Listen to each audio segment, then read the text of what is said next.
Hey, sisters and siblings, how y'all doing? It's Natalie Nia Falk, the Ebony Belle. I use they, them, and she, her pronouns. And this is a short story. So, this short story is part of a larger digital care package that's being sponsored by the Black Trans Circles Project at TLC. And is being curated by myself, the Ebony Belle.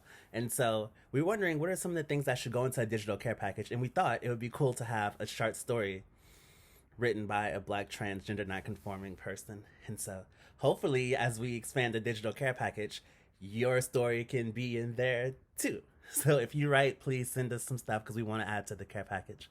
Um, all that to say, I wrote this story thanks to Dr. Davenport, who held a writing workshop at Alternate Roots. Um, and yeah, it's for anyone who's ever had any anxiety with leaving the house or being out in public. I know particularly in my body, I am nervous about it all the time. Um, so maybe if that's you, maybe you can relate to this a little bit. If not, that's cool too. Maybe you'll find something that's good in there for you. Yeah, and it's called "I Surrender," and so I'll just read it.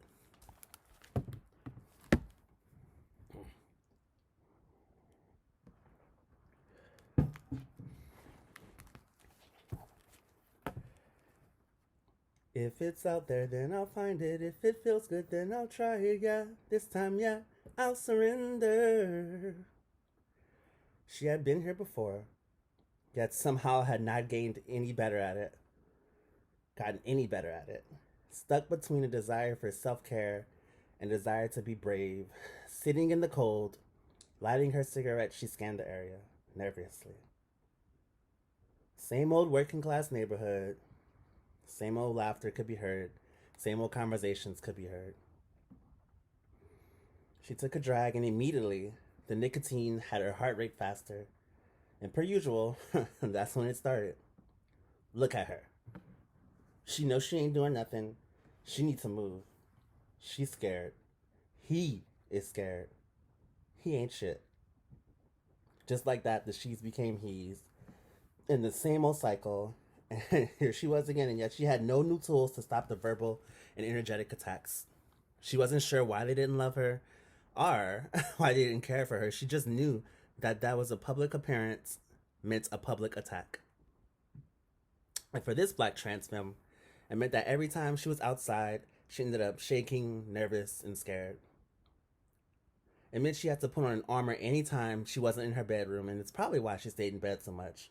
And it meant that she would have to do things out of fear, even when she didn't want to. I mean, otherwise, she'd be stuck in the house all the time, right? If it's out there, then I'll find it. If it feels good, then I'll try it, yeah. This time, yeah, I'll surrender.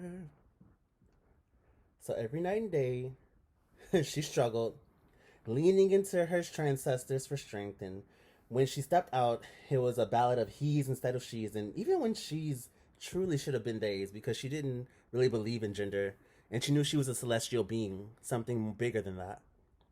But here she was, walking through the world, and in this world where everything could become an enemy instantly, and everything that existed said that it wanted her dead, and folks literally wanted her and her people dead.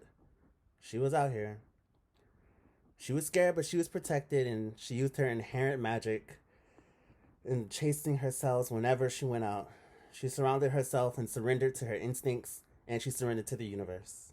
And she knew she'd be okay. If it's out there, then I'll find it. If it feels good, then I'll try it, yeah. This time, yeah, I'll surrender.